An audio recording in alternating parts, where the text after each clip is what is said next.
Good evening, everybody. Have you thought about using AI, particularly using AI in your business to help grow your business? Well, I know a lot of people have been thinking about that. A lot of people confused about that, not sure where to start, but people are losing out on a lot of money and a lot of opportunities. So today on the Finance Rebel Show, we're going to talk about AI, how to use AI in your business, grow your grow your platform. But I wanted to bring in an expert on this because I'm not an AI expert.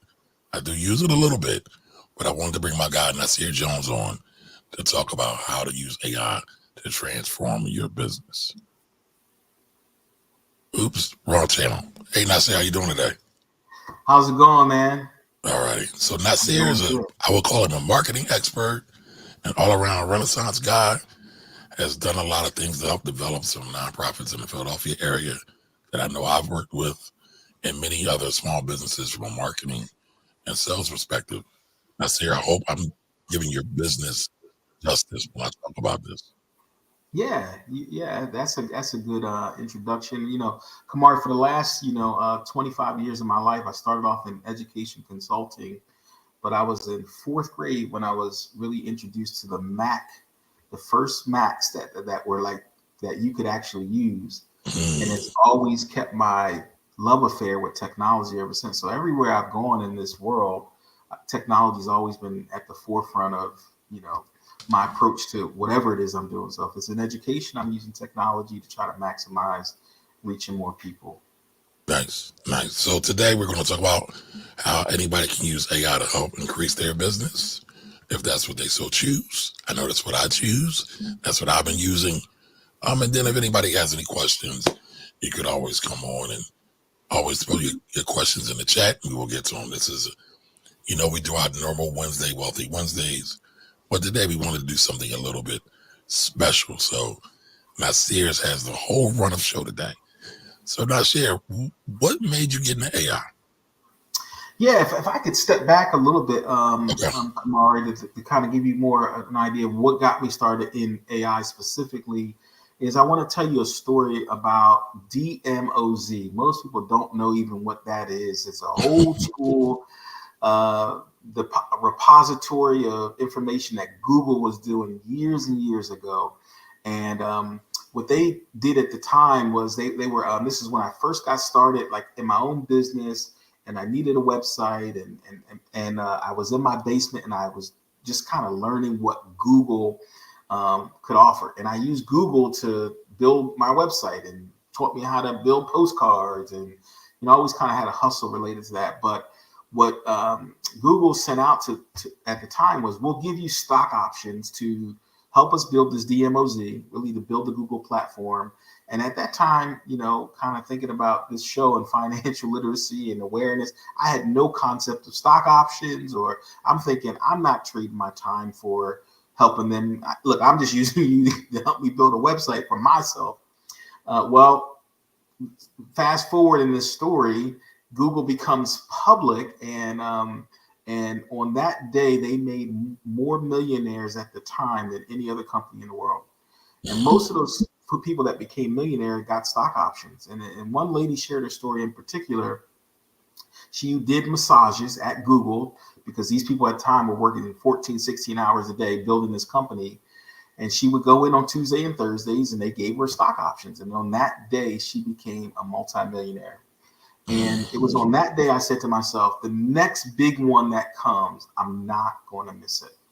I just made up in my mind, like, I'm not going to miss it. And there have been things that have come along, since then, cell phones and such. But I really, like, at that moment, I knew Google was the big one. And I'm like, when the next one comes, I'm going to know it.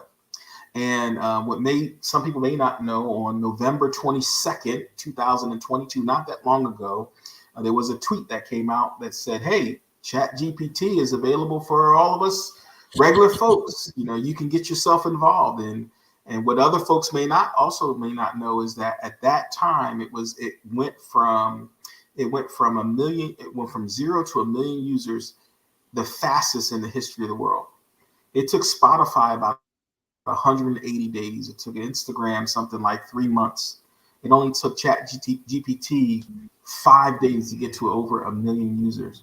And it was at that moment that I knew this is going to be something. This is the Google moment of my lifetime. And and it took me back to that idea. I'm not going to miss it this time. So I spent the last year, literally since November 22nd, 2022, just investigating everything I can about this concept of chat GPT, AI, large language models, neural networks, and probably totally geeking out for the average person. But I knew that this was going to be something big. And I'm at the point now where that it's great that I know it, but I'm looking at communities of people that look like me who don't know it, are afraid of it, and I want to demystify what AI can really do for businesses, people, and just people's lives in general.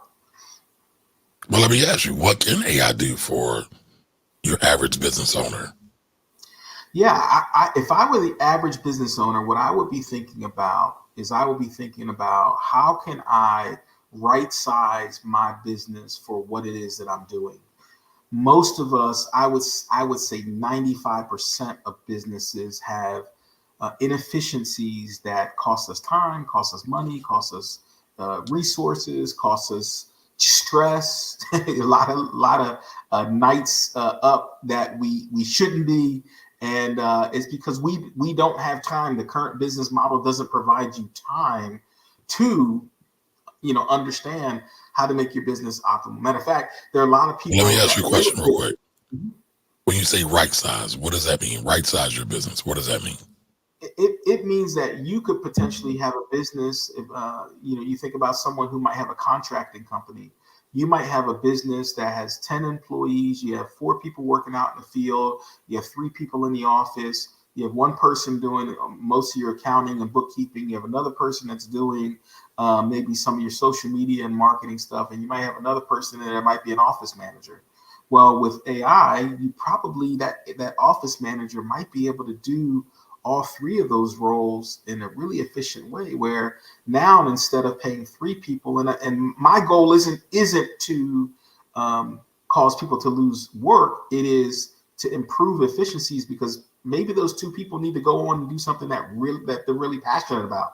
How often do you meet people in companies and you're like, do you really like this job? And it's because that's all they know, and they haven't found the thing that really gets them up in the morning early and such. So that office manager now is going to be able to do the job of 3 people rather than 1. So now instead of having a business that is 10 people, you might now could have a business that's 7 people, and that save revenue. Now you can then use it in other ways to grow your business, maybe to find bigger contracts, more equipment, or find other ways to build your business, or maybe just save the money and go on another vacation or 2. Wouldn't that be nice? So the point is that you would now be able to work more efficiently out in the field, in the office, and even more so for those who are running these businesses. You can now step back and have time to just think about how you want to grow, think about how you want to really make an impact rather than just being a slave to your business. That's the potential for AI for businesses, and not just businesses that are small or medium sized, even solo entrepreneurs. Just being able to do more with less is the power of what AI has the capability to do for our lives and our families and such. Got you. So the Sears got a little cheat code. So we've been friends for I don't know how many decades at this point. I'm gonna start showing my age, but we've been friends for some time. I think when we first met, I think Nasir had a company and they engaged me to do some of their accounting work, if I remember correctly. That's correct. And we developed a friendship from there. But now he's done left Philly, went to Cali, says he's not dealing with none of this snow and stuff. So he's dealing with that beautiful sunshine out there. But we started talking about AI, and I'm using it a little bit. I'm dabbling with it, and I'm thinking I've got it together. Nasir totally blew my mind out, right? He said, do this, do this, do that. Try this, get back to me. So I tried a couple of things, and I was blown away. And I want to show y'all one of them that I did. I basically created a commercial for my company, the Philly Tax Team, Sometimes you might see me refer to myself as the chief tax problem solver, the chief tax problem fixer, so forth and so on. But I've been thinking about, well, how do I grow my business? Right. So, hey, let's create a commercial. Mhm. Right. So I said, how can I do this? So he gave me this site that I could use, an AI driven site. And then I created this. So I'll show it to you right now. In the complex universe of digits and balance sheets, there exists one distinct personality always prepared to tackle financial conundrums. Welcome to the world of Kamari Ellis, an enrolled agent, the tax problem fixer, the unsung hero of the financial realm. His trusty calculator isn't merely a mundane device. It's transformed into a potent weapon of justice in his capable hands. With it, he slices through thick layers of bureaucratic red tape and untangles the knotted web of convoluted tax codes. He strides forward as the vanguard of taxpayers, simplifying and demystifying even the most labyrinthine tax issues. No tax-related predicament insurmountable for this steadfast champion. Kamari Ellis stands tall as the people's advocate in the ever-changing financial landscape, a beacon of hope and trust. If you're faced with an intimidating encounter with the IRS, don't confront it unaided. Seek the assistance of Kamari via thetaxproblemfixer.com. The relief you will feel and the gratitude of your wallet will be tangible. Stay with us for a few moments as we delve deeper details. Loop back in seconds.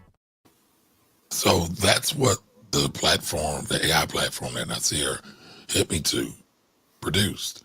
Now, I don't know if any of you are familiar. Y'all know I've been doing this content thing for a minute. I do radio and TV from time to time. If I would have had to done that myself, it would have been several thousands of dollars. Right now, tell me what y'all think. Did y'all get the video? Did you like the video? Did you think it made an impact? Do you think I could generate some sales from it, or at least some interest from it? But I thought it was good enough, right? I need to tweak it a little bit, but I thought it was good enough, and I think I even got one sale from it already. So, but Nasir, what do you think about that? Yeah, I already signed up for that for that service already. Of That, course. what I love about it, Kamari, for a business owner like yourself, for like yourself, myself, I'm thinking in the back of my head, what I would really love is a commercial that could highlight my business. That's not just me typing out in text. People are watching videos today. We're watching these trends. I would love to have a little caption that runs across the bottom, kind of what I see on Instagram and Facebook and TikTok. Like I want to be with it, but how am I going to get that done? Do I go to Fiverr, or do I know somebody in my network that can help me out? Or like even just that rattling around in your head as a business owner, that consumes mental bandwidth that Yep. you could be using to target somewhere else. But to be able to have a tool that you can take that transcribed content now and it find the videos for you that match up perfectly, that maybe it may get you 95% of there with a few tweaks, and it's ready to go the same day or within the hour. That is power. That is pure power that you now, when we talk about torque and leverage, that is being able to move things forward. And now that's one more thing that's off your plate that you can now go solve the next thing. Now, I don't consider myself an accomplished video editor. I can do transcriptions. I can do video enough to be dangerous. But that same video that you just did would have taken me at least 3 to 4 hours to try to put together the sound, the video, the voiceover, all of the hiring an actor. Forget about just the cost of like what it would cost. The time. Just the management of, I got to find a voiceover actor. I got to find it's just the amount of management of doing it. Now to be able to expedite that, it's amazing that the time that we live in. My question to anyone watching this is why don't you have something like that right now that people are watching that has the ability to convert? If nothing else, it can explain your story. And guess what? That video is not going to get tired. I mean, I don't know about you. I get tired of Zoom calls. I get tired of doing sometimes consulting calls. But that video is not going to get tired. It's going to wake up in the morning. It's going to put its hard hat on. It's going to go to work for you. and now you got another content piece. But the reality is Kamar, you just stopped at the video, but you could take that same video and convert it to a PowerPoint in probably about 5 minutes. You can take that and transcribe that into some text copy. You probably could take that and convert that into 3 or 4 pieces of newsletter information. I mean, in seconds. Absolutely. So there's so many, that one little piece of content now becomes 10 pieces. Now you're not becoming a slave, because we all know we need stuff on our social. We all know we need to get things in front of our clients, but it's just the time involved, let alone doing the work that we trying to get them to do. So it's like, who has the time to do it?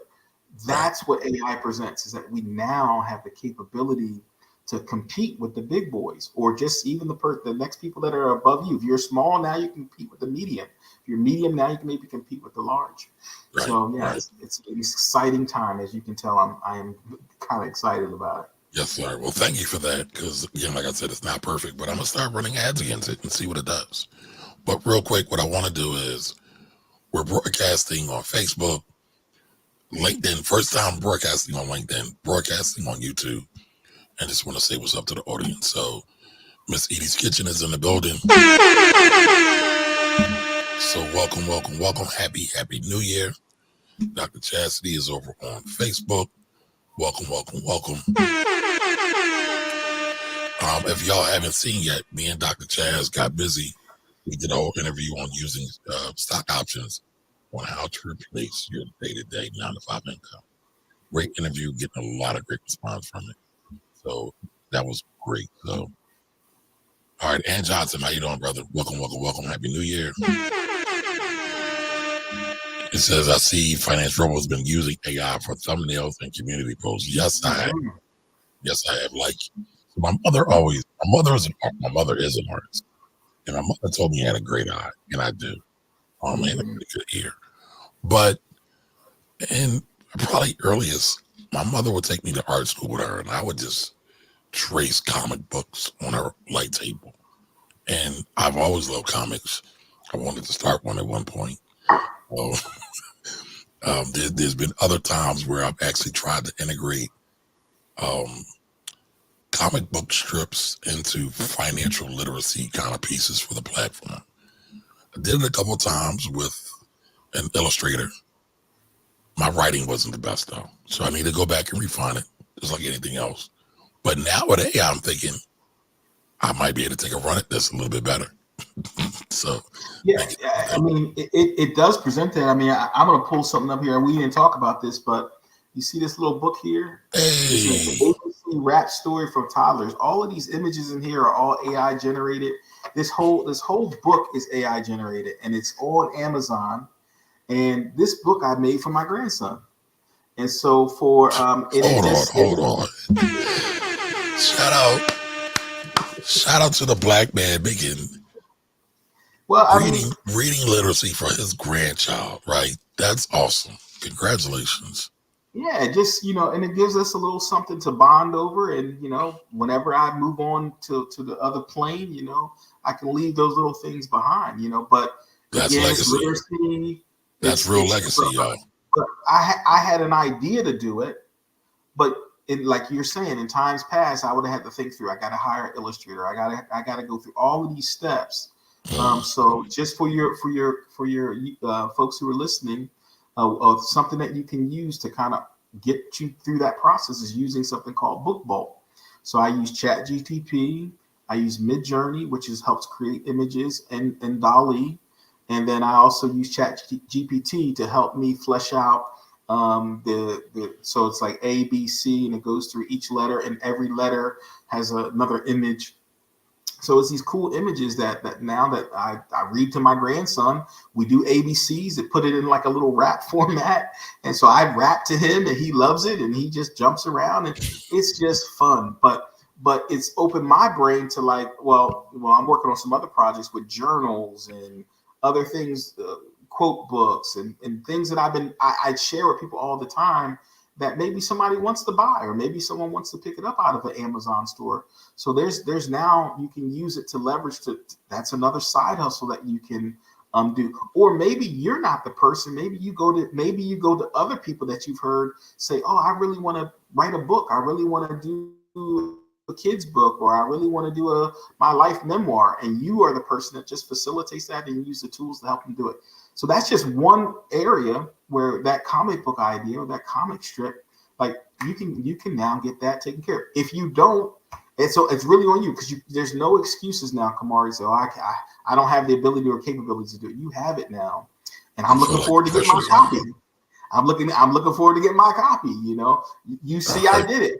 I have my ISBN number at the back, so I can sell on Amazon. And I've always wanted to publish a book on Amazon, but I thought it was this overwhelming process. And come to find out, it really was not that difficult. So BookBolt, BookBolt.com, I believe it is. It walks you through the whole process, gets you set up with Amazon. And the great thing is you can buy your own books. You can buy your own books at a discounted rate and sell them at your events, or sell them at your, if you're a speaker, sell your own books and make money and set your own price at your event. So there's a great opportunity for you to make money. To do a process like that, though, how much approximately? I'm not trying to get in your business, but approximately how much is something like that? As far as money wise? Yeah. Yeah. So you got your $20 a month for ChatGPT. Midjourney is about $10 a month if you use that. But if you get the paid version of ChatGPT, DALL-E comes with it. So that's where your images are going to come from. That's where your content is going to come from. BookBolt is only about $10 a month. It doesn't cost anything to get an ISBN number. So $30 in some time,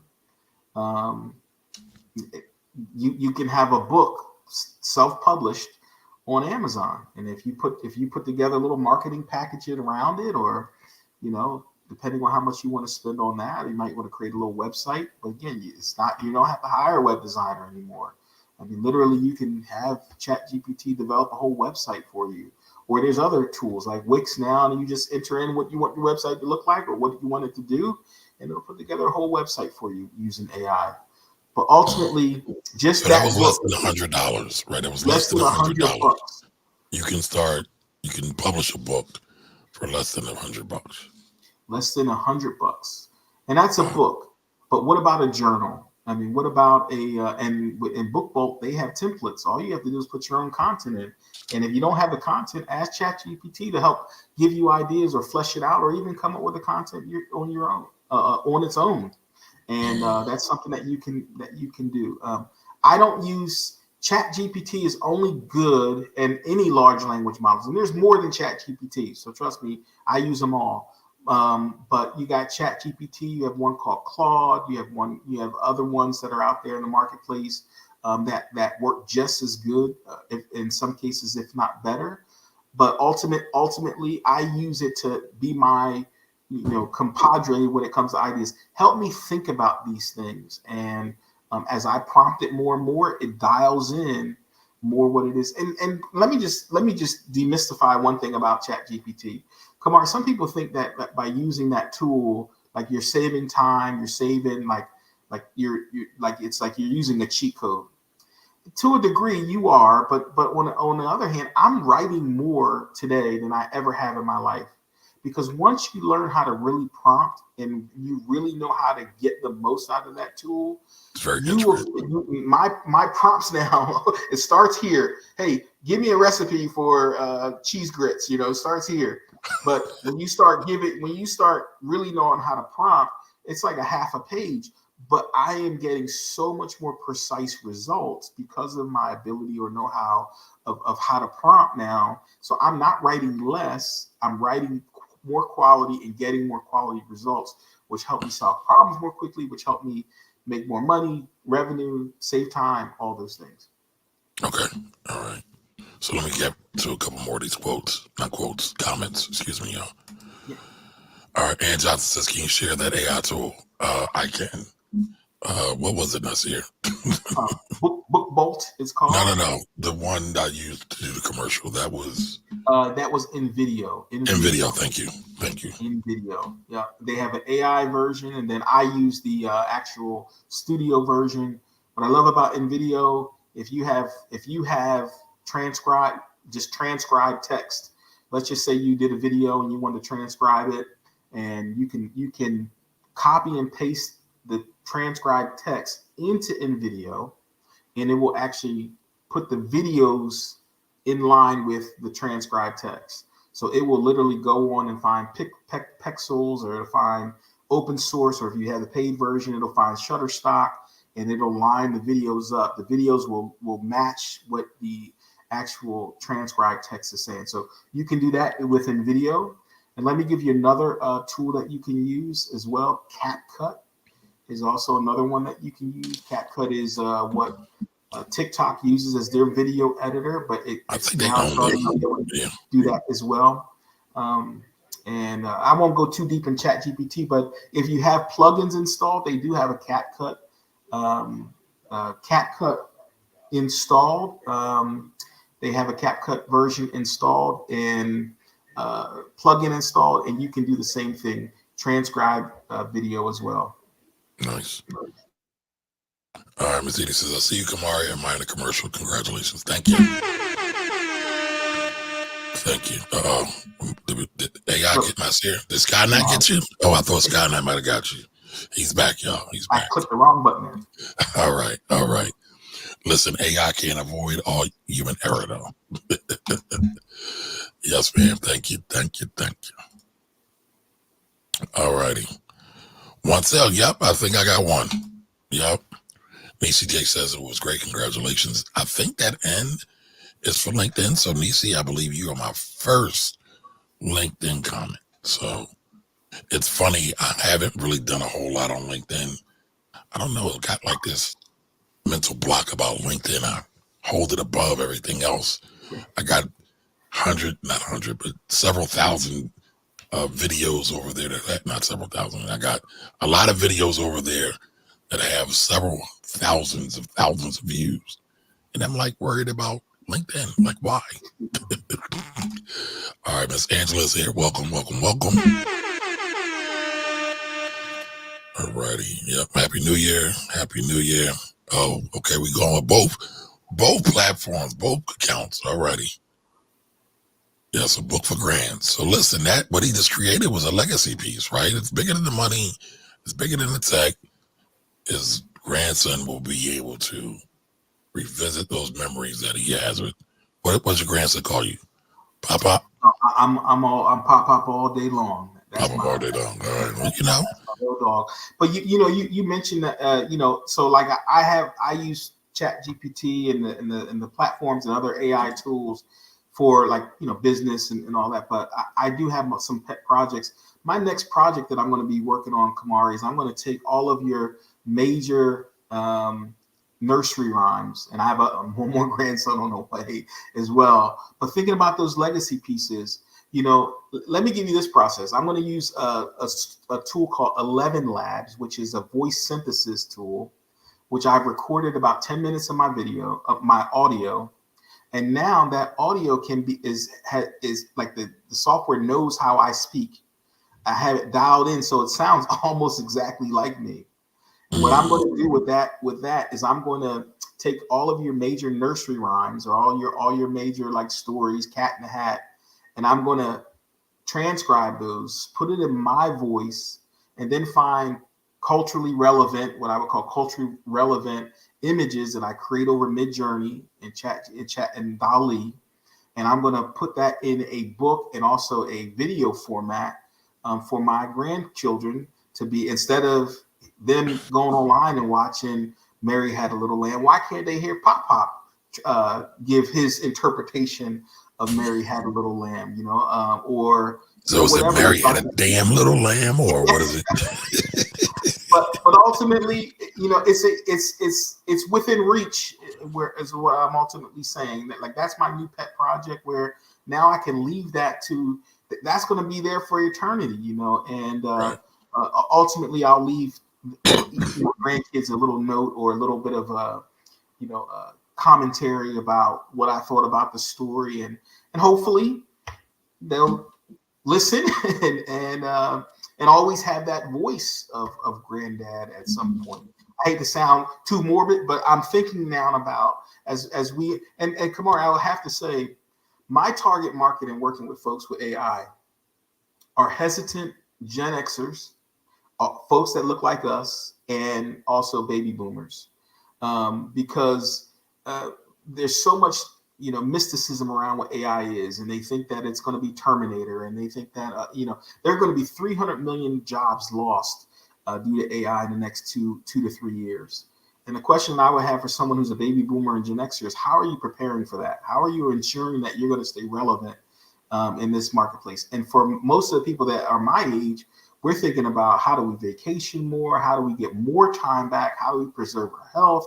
How do we leave more of a legacy? So that's kind of where I am in my life, where I'm looking at tools to help give me more time to spend with my grandkids, more time that I can think, more time that I can vacation. I didn't come to San Diego to be a slave, man. I came to get on a boat to go to Alaska and go down to Baja, Mexico, and I want to do more of that, not less. And AI is providing that platform to be able to do that. So Gen Xers and baby boomers, it's time to get prepared for sure.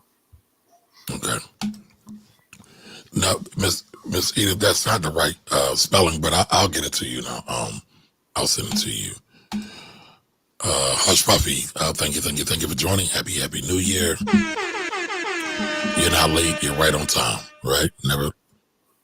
Let's see who else we got here.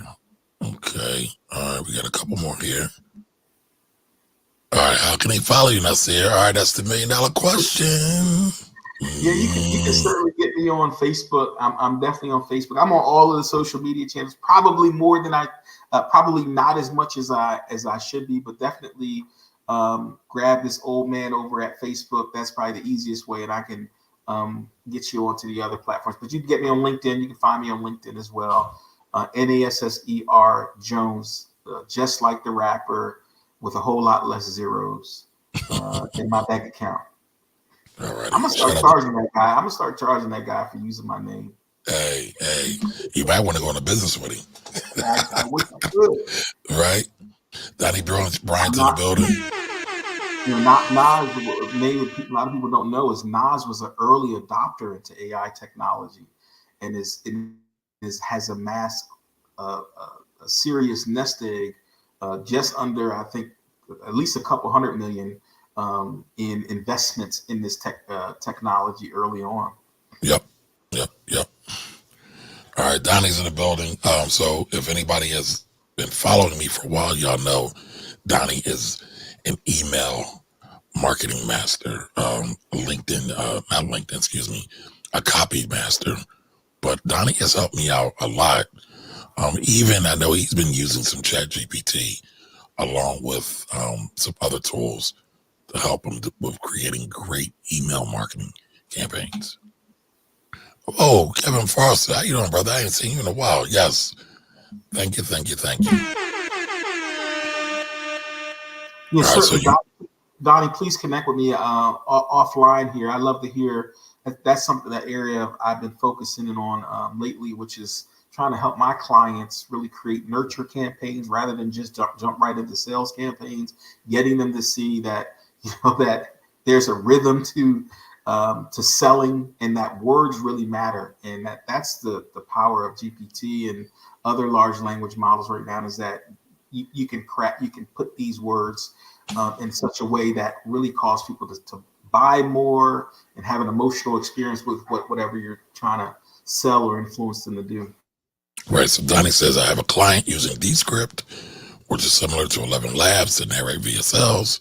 They are powerful tools. So listen, y'all, what Nasir just said, that a lot of us in our community are being left behind, because Donnie only works with big brands, right? Donnie, correct me if I'm wrong, 100 million in sales or more, $1 billion in sales or more. Like, he works with a lot of big folks. That's not the money he has. I'm not trying to get y'all to line him up, but Donnie is a big deal out here, y'all. So just remember, when I bring people to the Finance Rebel Show, these are people who are serious. You don't have to worry about Some folks giving y'all misinformation because they just want to sell you some nonsense. All right, what else we got here? All right. Kevin Foster says, how many jobs will be created based on AI? All right. Nasir just said, what was it, 300,000 will be lost? 300 million jobs will be lost, estimated on the 300 low. million. 300 million with the M. Globally will be lost due to AI. All right. There's not been a whole lot of conversation on how many jobs will be created. So I don't know what the distribution is going to be like. Here's what we're thinking, Kevin, is going to happen is that there's going to be some contraction in the job market. It's coming in the next 2 years. It's definitely coming. As more companies get smarter about using the technology, they're going to just see that certain employees aren't going to happen. But what you're going to start seeing, I don't know if you were on when I talked early on about how now an office manager, instead of just being the person overseeing the trains and buses getting on time, that person is going to be able to do some bookkeeping. They're going to be able to do social media management. They're going to be able to do, dispatching. They're going to be able to do it so much more efficiently where in times past you need 4 people to do that.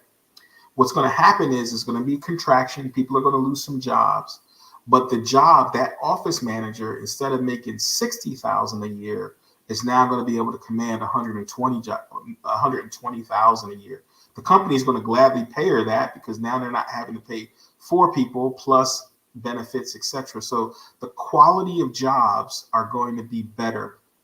Here's what I would have people to think about. You know how on your job descriptions, when you're trying to search for a job and it says you need to be able to do Microsoft Word, Excel, Gmail, or Google Docs, where you see that on job descriptions in less than 2 years is going to be happening more and more. You're going to see another line that says must be able to understand how to use large language models, ChatGPT, Claude, and so on. So it's going to be a part of our normal lexicon.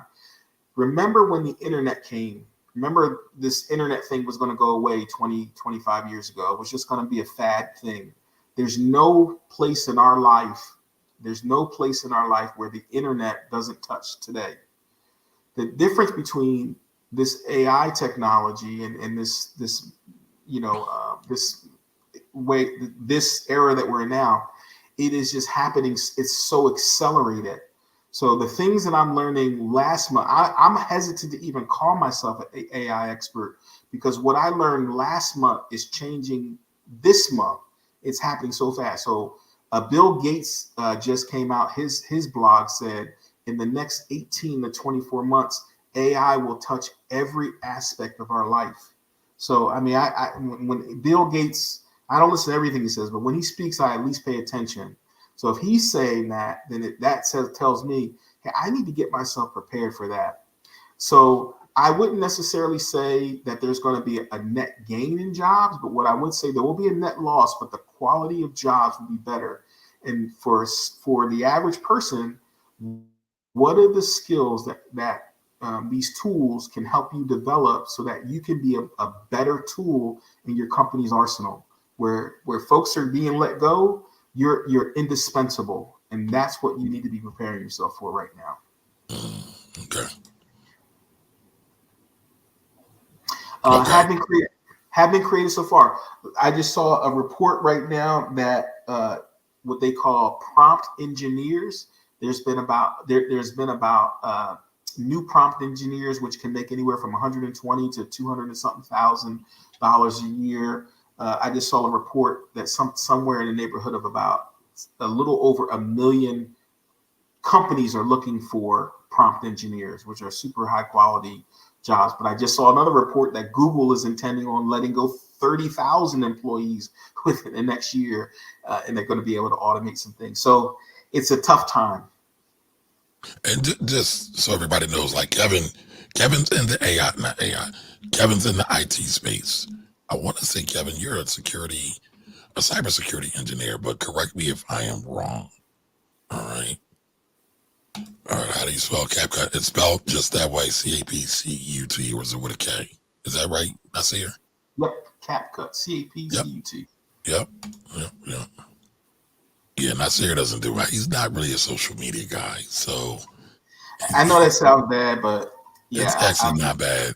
I'm going to try to help Nasir. We're going to do some things together to get more people to get into AI and technology overall. There you go. She found you. She all right. found you. She got you. You locked I've been in. trying to hide. I've been trying to hide. All right. So Donnie says primarily bigger firms, not a billion in sales yet. Donnie, what's your biggest sales letter? Because I know you've thrown that around a little bit. I forget how many zeros he got. All right. AI will replace mundane jobs, but there are AI jobs right now in my sector, which is cybersecurity. All right. Yeah.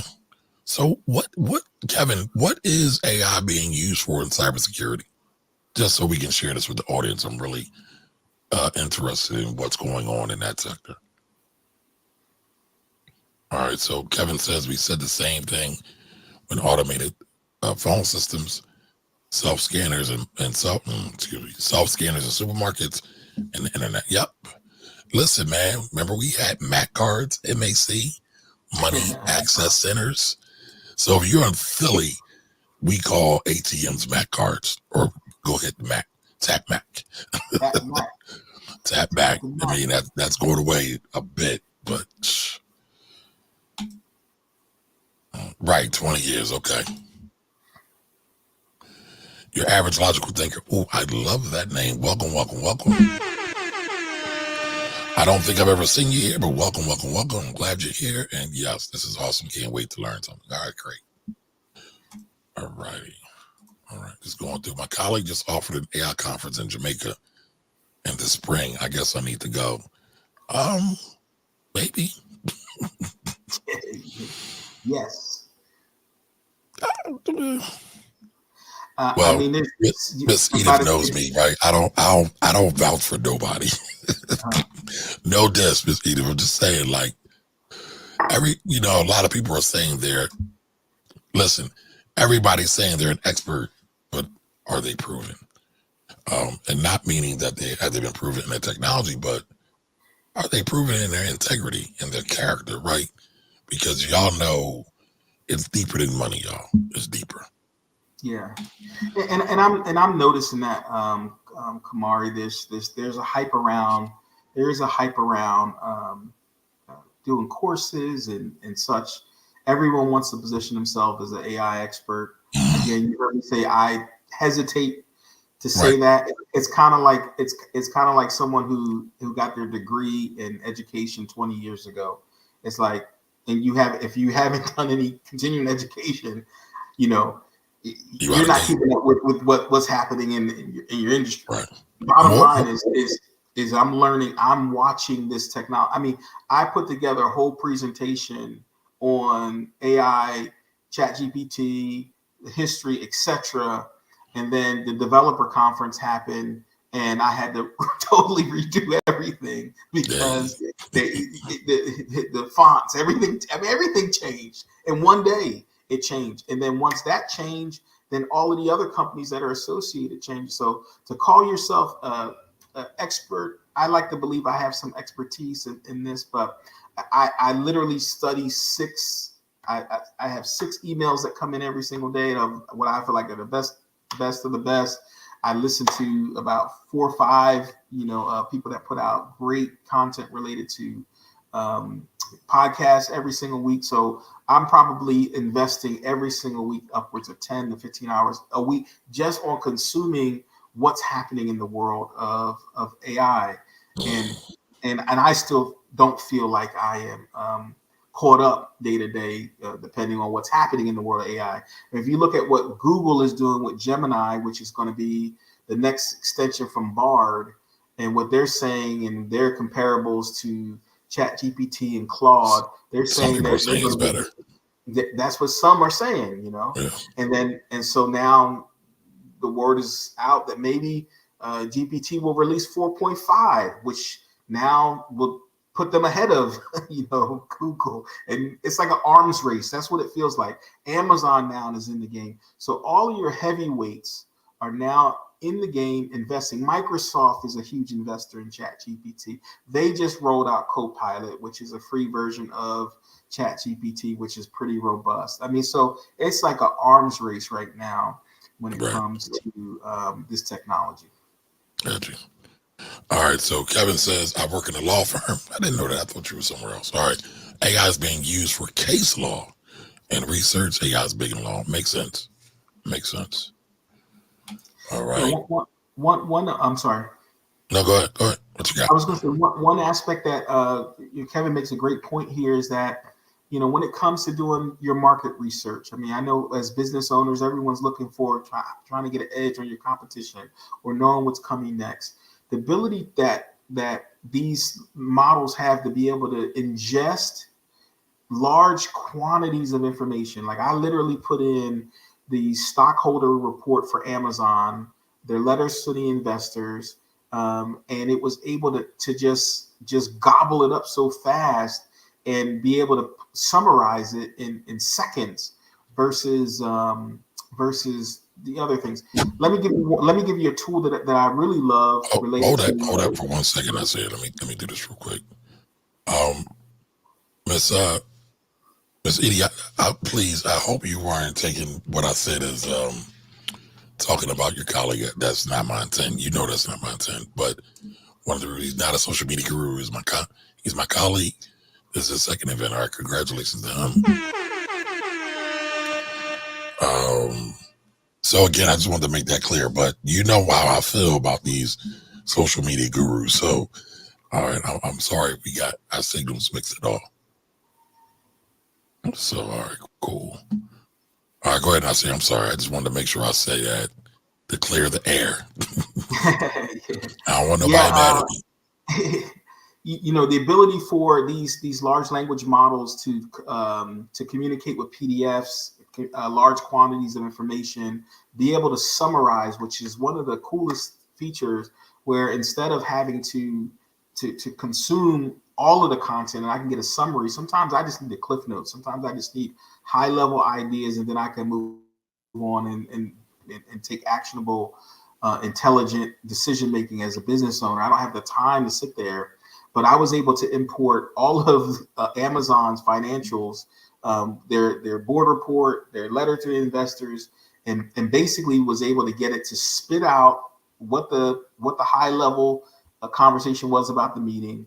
I was able to allow it to create charts for me, and to be able to make some predictive analysis of where the company's going to go in the next 2 to 3 years, and if this was a safe investment. Now, they will say it doesn't help you with investments. It does, they'll give you all the disclaimers, but just to be able to have that information for me to be thinking about, because I want to know if I'm invested in a company, I don't know about the average person. Most people aren't consuming the whole investor report. They're just not doing that, but they want to make sound decisions about where they're placing their time and their money, especially into. So I just gave you another one that I'm really excited about.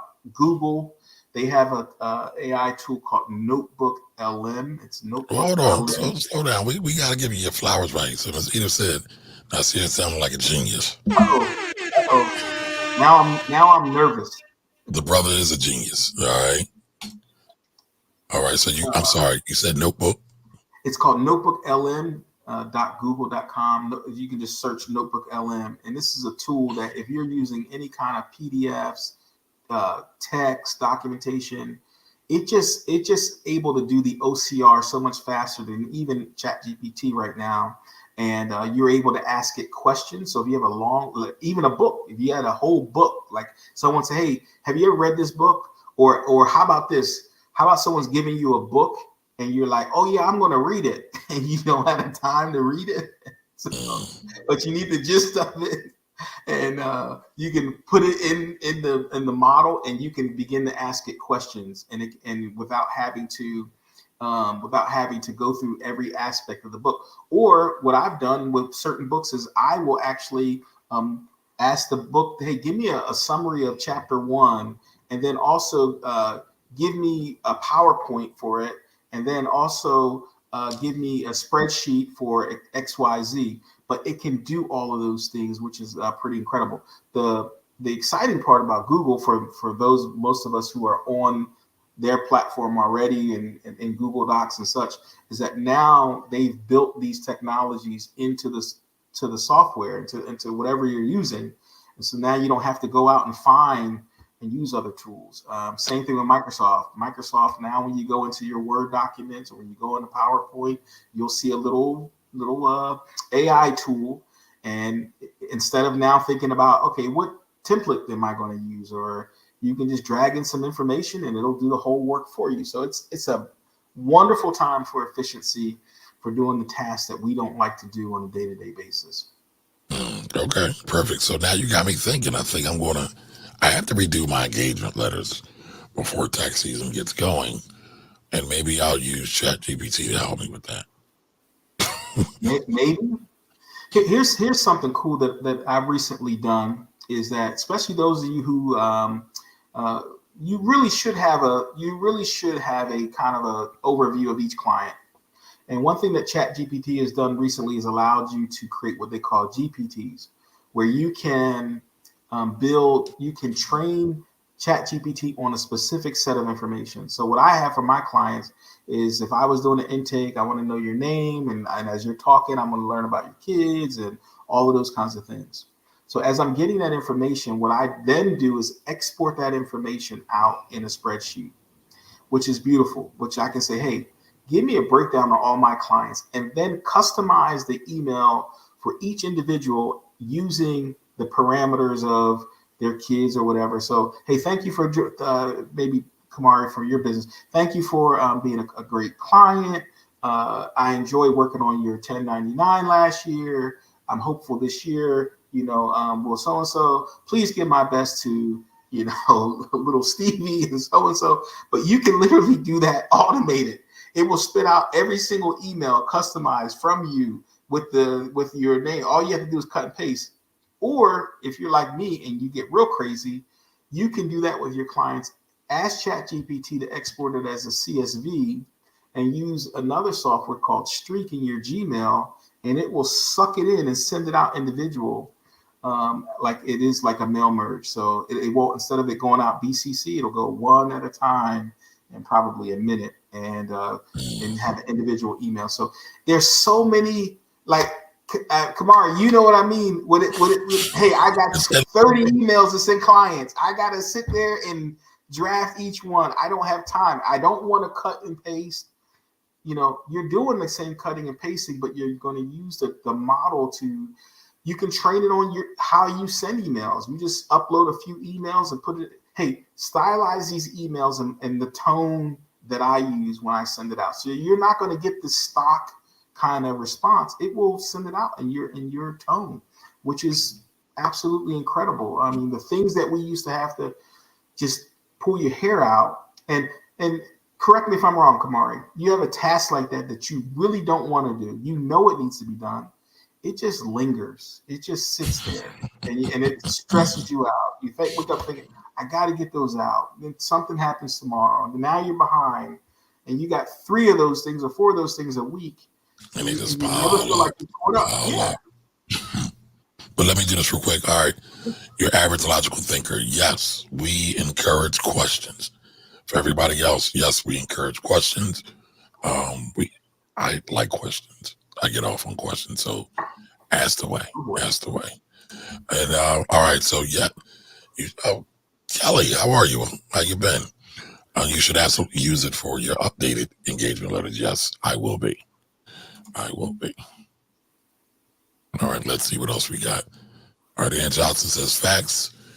Microsoft embedded AI and all the legacy tools, which makes sense. It makes sense. Ms. Edie, but I don't think you're missing anything.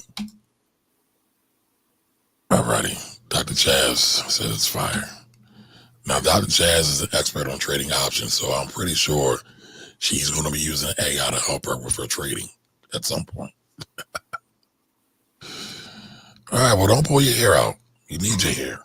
All right. You can always just go back and watch the replay. By the way, we are looking to get to 10,000. Y'all know I didn't hit my goal, y'all. The goal was to hit 10,000 subs on YouTube by December 31st. So I'm over right now. We in overtime right now. So feel free, rewatch, Rewatching helps encourage YouTube to then push my videos out even more. So thank you. Thank you. Alrighty, so what else we got here? Yep, replay it is. Yes, thank you. Yeah, if there's any specific questions that people have, I'm more than happy to answer them and even give you some resources to walk through. All right, so what should I be doing? I'm gonna be selfish for me. What should I be doing for my business? Right, so I can stand on business like T.I.'s son, King. in the accounting world, or your content world, or let's start with accounting. Yeah, what I would be doing is, some of our favorite mentors, somebody that we both respect and love, and have been a far external mentor to us. Jay Abraham, he always says, fall in love with your clients, not your business. And the more you do that, the more that you can, create this community of where people, I'll give you an example. Today, I'm trending on this one platform on Facebook, this group, and I probably had 300 people respond to me. I just don't have time to go give everyone. I was able to actually reply and thank everyone so much more quickly than I would have ever had the opportunity. I actually had the space to do that. So being able to put together some systems on one, your intake process, that's the streamlining that. I would be focusing on what everyone, if there was one thing that everyone here needs, it is an external facing chat bot, or what I call a chat assistant. That word bot has been so maligned. But you need to have, and I'm not just talking about one of those bots that are in the bottom corner of your screen. You need one, but you need a smart one. Most of us have what I would call dumb ones on our sites. You have to train them, but now you have the ability to integrate ChatGPT 4, which reasons better, meaning that almost any question that someone's asking of you or from you, you can have answered. So Kamar, I'm sure there's clients that ask the same questions over and over again. And while you love to answer every single client's question, wouldn't it be great if they had a place where they can go get that question answered? They still lead to you as the expert, and then move on to that next step. So that's the first thing, is what is that front facing experience like with your clients. The second thing is, looking at your website, looking at your the way that you're engaging your clients, automating your follow-up systems. Like right now, you can use Zapier and ChatGPT, and it will reason for you, where people will email you and they might have the same questions over and over again.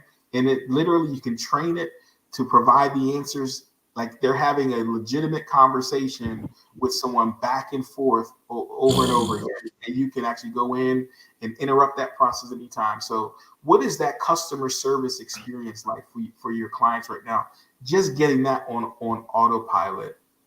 Then I'd be starting to look for like AI tools that can help you more efficiently process the things you process, the easy stuff every single day. Like I'm positive, even right now, there's not a tool right now that can actually do, because of some complexities with tax returns, but AI can certainly read a tax return and point out obvious mistakes, and also point out areas that might have discrepancies or where the IRS might get involved. So just being able to have that extra set of eyes, depending on who you have reviewing your taxes, is a lot of tax software does that already. But for someone who what I do know is that you got to get to the end before you get that printout. But just being able to process through that is a great thing as well. And I think the last thing I would say is, all right, what does the back end look like? Meaning that when clients want to engage with you, what's your email nurturing campaign look like? What does your sales campaign look like? Instead of it just being a one, what's amazing to me when I work with small businesses is they want to get right down to business. It's like going out to a date, and someone says, "Hey, can we get married?" That's not how relationships work. you need some nurturing involved. So So when I talk to my business owner clients, I use a similar reference, but it's probably a little bit more explicit. Um, so I won't use it. But that's the thing. A lot of times, like you said, a lot of people want to have a one night stand. Instead, I say one night stand. Fill in the blanks. The rest of y'all, right? But to your point, you used a great quote from Jay Abraham. Fall in love with your client. So you should be trying to figure out how to make your client fall in love with you. And that's going to take time. That's not a microwavable thing. That's not an instantaneous thing. So I love that. I love that. yeah, I mean, if you're collecting client birthdays, you should never miss a client birthday using Chat GPT or any automation tools. You should never miss any major events that are happening with your clients. And again, that may go back to how you what is your onboarding process look like. But I've let go of clients or not work with clients because they refuse to go through my onboarding process. They want to get right to it, or they just want to get a proposal. And there's people out there that serve them, but I don't have a philosophy in my business. You know how people say this is business and this is personal. All of my clients are my friends. I don't have a client that I don't consider my friend, and some closer than others. But if we're not friends, then so there's a process involved, and I don't just want your money. I do want your money, but I don't just want your money. Right. And there's a process to it, I think, is what the point here. Right. So that's what I'd be focusing right now. If you can't do anything else today, but one thing, get a chat bot on your website, which I can help people with if they're interested. Get a smart bot on there that's able to answer questions that can be finely tuned on your content. And what's great about the chat bots today is you can actually train it on your client's content as well. So, wow. Okay. So yeah. All right. Well, we got a couple questions. Quite a few questions. All right. So I hope that coffee or tea is hot because we're about to get in. All right. So your average logical thinker. I so love that name. I'm trying to publish my third. Congratulations. My third children's picture book without paying an illustrator $1,500. Is there an AI program reasonably priced that I can use? Oh, can I just take this one? You can answer that one. Come on. No, go right ahead. No. Go right ahead. Absolutely. If you are using the paid version of Chat GPT, you certainly can. It comes with DALL-E 3, and it's the image builder built in. With some creative prompting, I promise you're going to be able to get a result as good, maybe better than the average illustrator. That's, again, a job that may go away, but if you're going to use an illustrator, that illustrator, if they know what they're doing, they'll be able to service 10 clients rather than 2 or 3 now with these capabilities, because their mind with these tools. Another tool you might use is something called Midjourney. That's going to give you even better results. Takes a little bit of know-how and to use it. It's actually, there's a whole Discord that you got to get on, and then their server, but they actually are in the works. They have it now in the beta where they're going to have a web version, which is going to make life a whole lot easier for people. So that's one. To answer your question in short, I would not be paying someone to do it. What I might pay an illustrator to do is maybe help you conceptualize. But to be frank with you, I hate this. I hate to say, not use someone's services. Not use someone's services. What I would say is that $1,500 with a ad buy is going to accelerate that book being able to get out to the marketplace so much faster. So just repurpose that $1,500 if you have it in your budget. Listen, that was $1 million worth of game right there, for real. Thank you for that, sir. All right, next one. The book information the apps use to make all right, that blew your mind already. Yeah, let me. Dr. Chastity has a question. You want to answer that? Okay, I didn't know if they were asking. No. I don't think that was a question. I thought it was just. Well, you know what? I'm sorry. Was that a question? If not, I might have to, when I run this through, I might have to run this through, what am I using? Otter, pull out the notes and create a PDF summary for everybody to download and take home with Yeah, them. and I'll send all of the resources that I mentioned in this conversation. But Book Bolt was one. Book Bolt 11 Labs, if you want to do the audio of your transcript. They have a new one out called HeyGen. Let me just point this one out. HeyGen, I'm loving HeyGen now. It's probably about the best text to video software out there now for presentation speaking.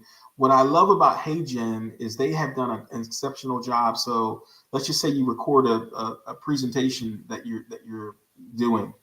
HeyGen can convert that video with it in the same spirit. So if I wanted to convert that to Spanish, I could now convert that into Spanish, but instead of it being like a dry someone translating it, it will actually, all the ways that you emphasize certain aspects of content, it will be exactly how you sound. So HeyGen is another one that will text. So 11 Labs was the voice synthesis one that I use. The script is one that I believe someone else shared, but 11 Labs is what I use. Again, they can put anything you put out there in any other language, which I love. So if you're interested in reaching more Spanish speakers, if you're interested in reaching people on the continent, it's a great way to tap into markets that you may have never thought of. You throw a couple ad dollars in the different markets, but now you're reaching the demographic of people you never thought that could benefit from the content.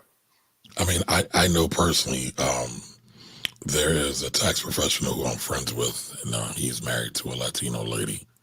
And so they both are tax professionals, and I'm jealous of him because not only can he take advantage of the regular English speaking market, his wife is bilingual, she speaks Spanish. She could also service the Spanish market, right? So you got 2 for 1, right? In the whole same household, same business. So that tool sounds amazing. Sounds amazing. Yeah. All right, so let's get Ms. Edith, like we said, we'll get you to all those resources. All right, so Dr. Chad says, as a trader, how should I ask ChatGPT market questions? Okay, so it's always should we do this as a live illustration? it's we can. Hold on, let me pull up my.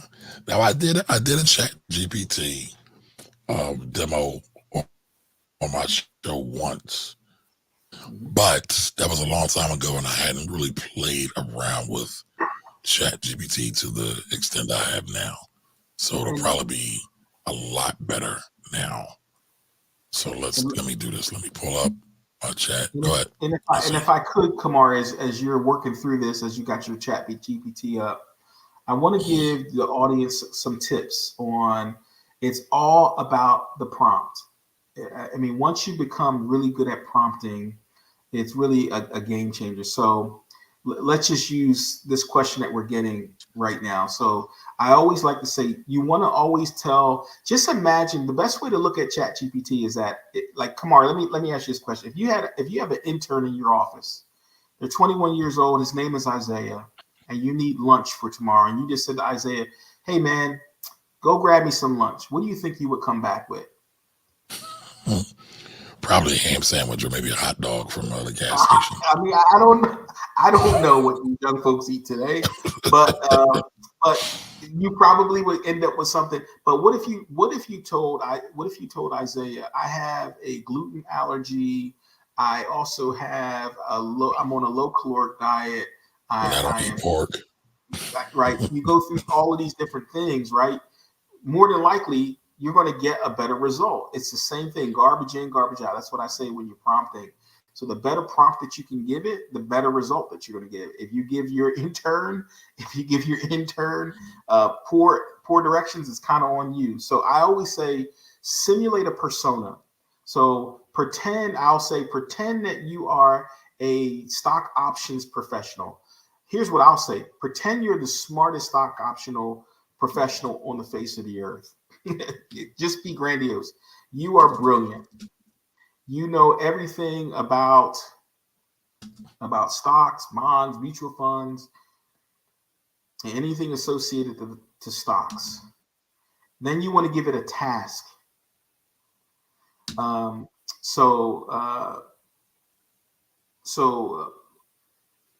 before okay, so before we enter, let's copy that again, Kamar. So that's like your basic.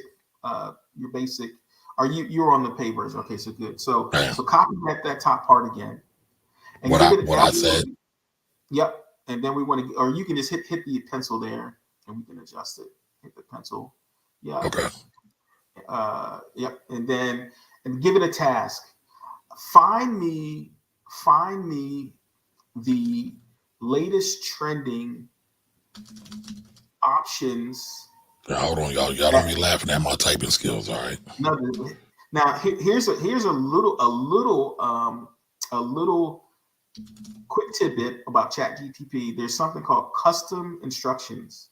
In my custom instructions, I always tell it, anytime you submit a query, always check it for spelling and grammar. So I never have to I don't even worry about spelling and grammar anymore. My spelling is as worse as it's been on the history of my life right now, but it always checks it for me. So I never have to worry about something funky is going to come up. Task: find the latest. Would you have latest trending or highest yielding stock options available? Which one you want? Latest trending or highest yielding, or both? Latest trending. Latest. You can do latest trending stock. Perform this search from December 2023 to current.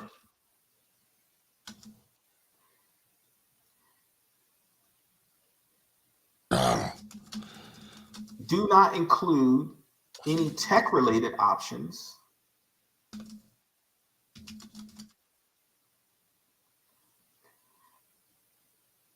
And tech-related options.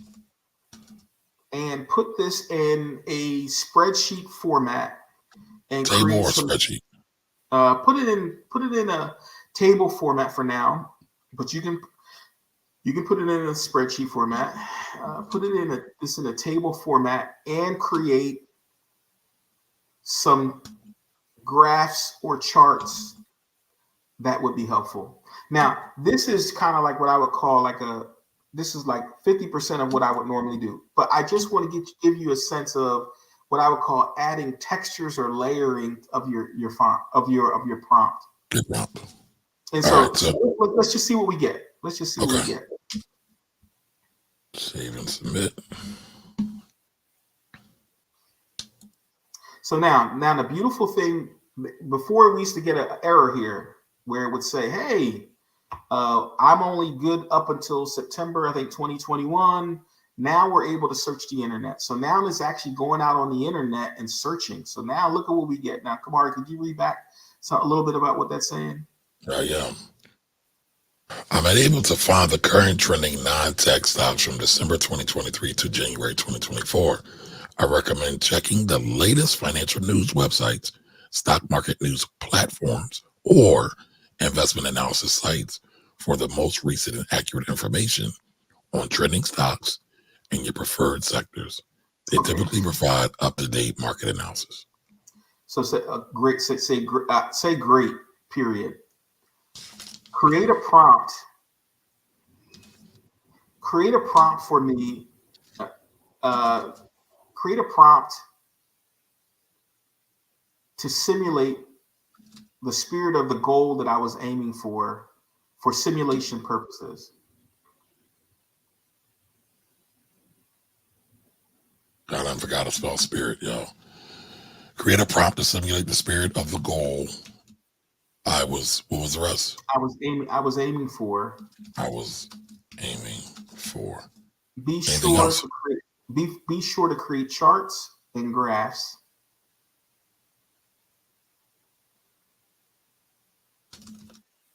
And graphs. G is graphs. I'm using my phonics now.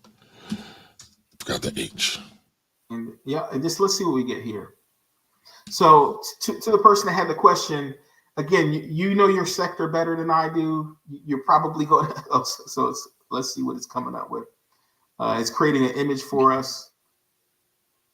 All right, while that's running, it might take a minute, doesn't take too long. Let me just hit a couple of these questions. I don't want y'all to be mad at us. All right, fall in love with your client. That's right. A lot of business owners could. Oh my God, these disreturned already. All right, here's another question. All right, Angela, I'm going to star you. All right, we'll come right back to that. You need a smart one. All righty. Number 3. What's 3 signify? Yes, court your customer. All right, Hush Puppy says, I've been tempted to use AI for market analysis. What are your thoughts on it? Yeah, I kind of look at it opposite, where like you may not hear other people saying they're using it for market analysis, but they are. And especially all of the big companies, all the big players at the table are using AI in massive ways to study. They've done some simulations where they've used AI to predict, stocks over a period of time versus an average user, and it has outperformed. It has outperformed most people. Kamari, type in there, perform some market analysis on technology. I want to I want to look at this real quick because it's beautiful, but it's inaccurate, right? Meaning that some of the words are misspelled. So it's not perfect. It's great. It'll get you close. Sometimes you might have to play with it, get a little bit, refine it. But this stuff is pretty amazing. Pretty amazing. All right, let me go back. All right, what did you want me to do? Just type in there, perform some market analysis on technology stocks. All right, hold on 1 second. I'm trying to, here we go. All righty. Perform. Start a new chat, by the way. I would start a new chat. Start a new one?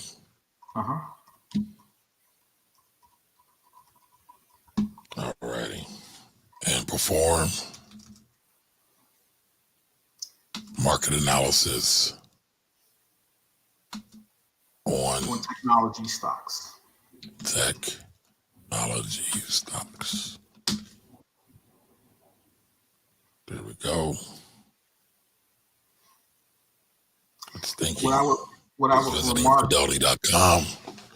What I would remark is how fast this is.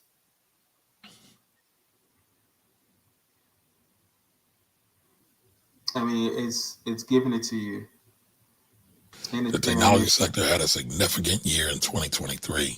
So I will also read these too, right? Because remember, I always put these broadcasts out on our audio podcasts, which you could always find on Stitcher, Apple, or Spotify as well. But the technology sector had a significant year in 2023, largely driven by advancements in AI, which we're talking about. I don't know if it hurt us talking about that, so we'll just put it in there. All right, for 2024, while the macroeconomic environment will influence tech performance, trends like AI development, continued digitalization, and cloud adoption are expected to drive growth. Semiconductor companies and cloud software providers, especially those involved in AI applications, have been identified as particularly promising investment opportunities.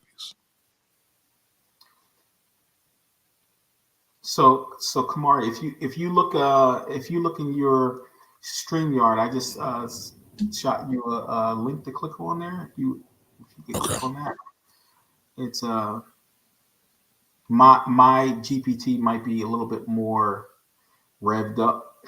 Oh, he's showing off. I put in the same prompt.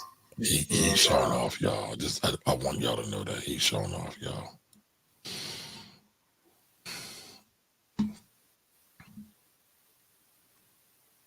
He is showing off.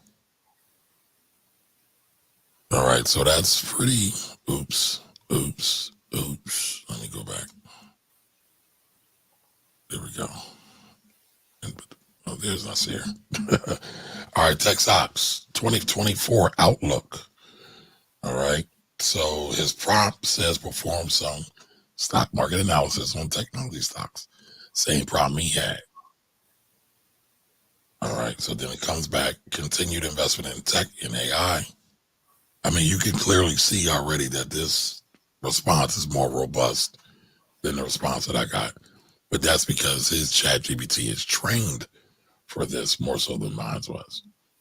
All right. So continued investment in tech and AI. All right. Impact on interest rates, technology sector performance. All right. Y'all can see there's way more detail in this, right? We've got 1, 2, 3, 4, 5 bullet points. If you go back to the original one, right, it just kind of gave me a bit of a blurb. And you could then take right, one of those. Look at this one, way more of a blurb. All right, let me go back to yours. Go ahead, Nancy. I'm sorry. And you could take any one of those sectors and then drill down on it, and then ask for more details, and it will continue to give you more and more detailed results. Here's the point. Here's the point: is that without going on every single one of these websites, doing 2 or 3 hours worth of research every single day, without having to do that every single day, it's just the time that it takes.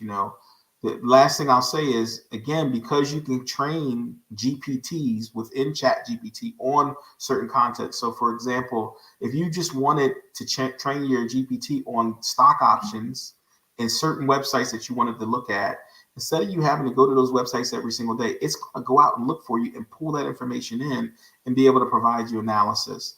I do that with baseball, football, basketball, and every single day. I don't go. So wait a minute. I can become a sports commentator and get some of this money, and get some of this money that all these other sports podcasters are getting. Well, let me hit you to something else. Because of the real-time nature of what this is spitting out to us, now you can look like an expert. So you can be sitting on the show, and you know how they ask a question about so-and-so, and you hear somebody else or go into analytics about how many running backs had this many yards. It can find it in seconds. And so now you can look like a world's greatest genius. I would encourage you that, hey, when you're at work, do the research, use ChatGPT, walk into your building like you're the most knowledgeable person in the world. Use it as leverage. If your boss has a special project, or, hey, you got to prepare for a meeting, there's going to be a special conversation about a topic, allow GPT to do it. I want to be full disclosure, Kamari, even though I know my stuff related to GPT, I know that maybe some of the questions that you're going to ask, I went through and asked it to come up with the logical questions that you might ask for a show like this, and help me have some. And it reminded me about a few other things that I wanted to talk about tonight. It wasn't that I was trying to cheat. It was just that I can't remember everything. And I was able to hit on those topics tonight. And so, well, it's the same. If you ain't cheating, you ain't trying. That was off the top of the head, everybody. Go ahead, Nancy. I'm sorry. No. Any more questions out there that I can answer? Yeah, there's a couple more we got to get to. I would love to get some specific, like, hey, click on this or go here. I am super passionate about Gen Xers and baby boomers. I mean, if you don't know, baby boomers are on social media right now. They have. Well, I want to get to this question, right? Because I'm going to let her cheat a little bit, because she hit a button that it was a question I thought of and forgot, like we talked about earlier. But so Satiri, I always say your name wrong. I need you to pronounce it for me one day. Satiria's Art and Comments channel says it's not that you're hit with plagiarism just yet, but right now you can't copyright it, so people can all right, you misspelled this. Here's my weakness, y'all. When I'm reading these comments, I'm reading them verbatim, and sometimes y'all leave a period out or a comma, and I sound like a bumbling idiot. All right, but you can't copyright it. So what you generate, won't change it, right? So basically, you can't copyright a lot of the graphics that are produced by many other AI models. What do you have to say about that, Nasir? So this is we're talking about. I think she's talking about graphics, right? Yeah, and the Illustrator comment. Yeah. Okay. Okay. So we're talking about Dolly Midjourney. Okay.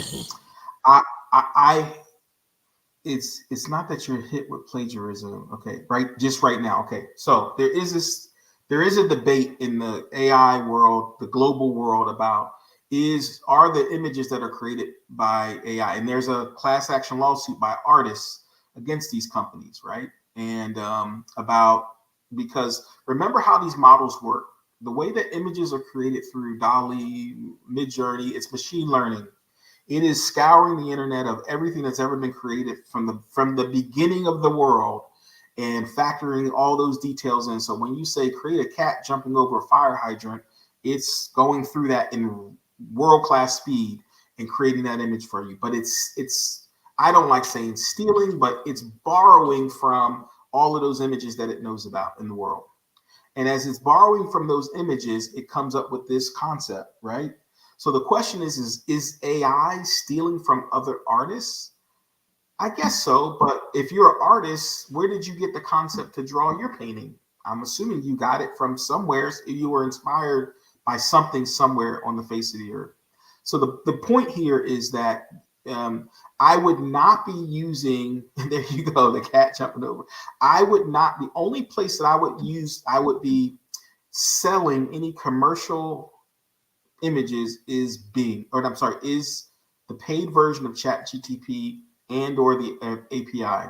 And the reason why is because ChatGPT has said they're going to provide you with lawsuit shielding, meaning if someone were to sue you for creating that cat jumping over a fire hydrant, they would, and you did it over ChatGPT, the paid version, you would be protected.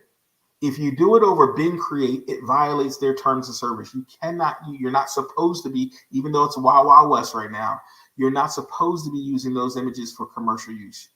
Midjourney, you're not supposed to.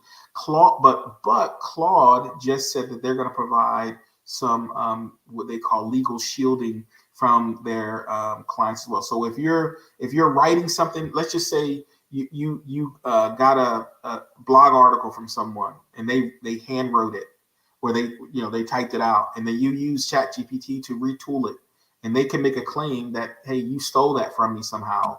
It could be maybe right, maybe not.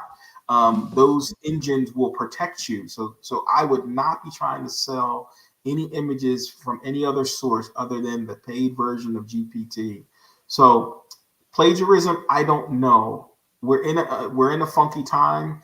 Congress is going to have to weigh in here. It might even be the Supreme Court that has to weigh in here. Are these models stealing per se from other artists? Is it taking away money from them? Absolutely. But if I was an artist, I would not, or copywriter, or I would not be focusing on, is someone stealing from me? I'd be focusing on how am I going to now take my brilliance and leverage this tool. Thor was a bad dude all by himself. But when he got that hammer in his hand, he became a really, really bad dude. So that's how I would look at it. If I was an artist, if I was a writer, I'd be saying, I got one of the best tools since the world has begun in my hand. Let me use my normally brilliant mind, wrap it around it, and then use it to exploit my capabilities even more. And some of the stuff you're going to find yourself doing absolutely is going to blow you away. Now, did you prepare for that question in advance? I've been thinking about it a lot. Well, because there's a big debate, I see AI folks who create AI images. They call themselves digital artists, and I see people who are who went to school for it. They feel some kind of way that they call themselves digital artists, and I understand that tension that there is. Are they digital artists? If you're a prompt engineer and you're able to come up with something that's absolutely fantastic, are you an artist and you use the tool? I don't know.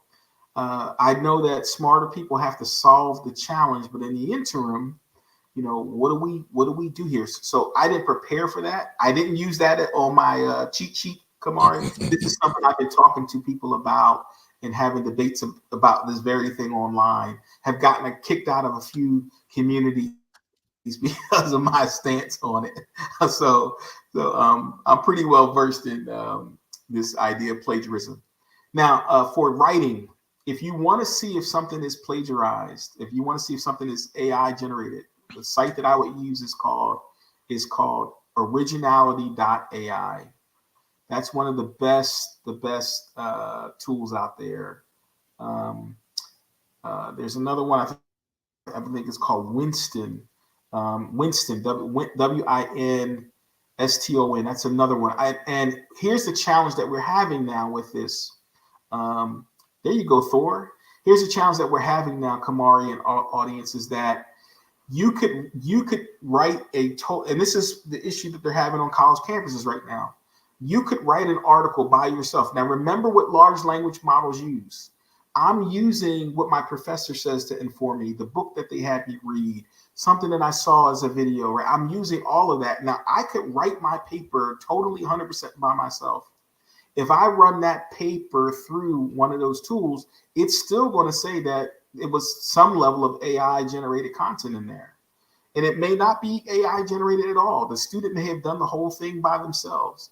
But because we are all being informed by the people, places, things around us, that's how the large language models learn as well, the same way that we learn. So there's this debate in the world, because you got professors cracking down on students. Oh, this came up in Winston as AI, and so what degree? Is it 5%? Is it 10% that you allow for students?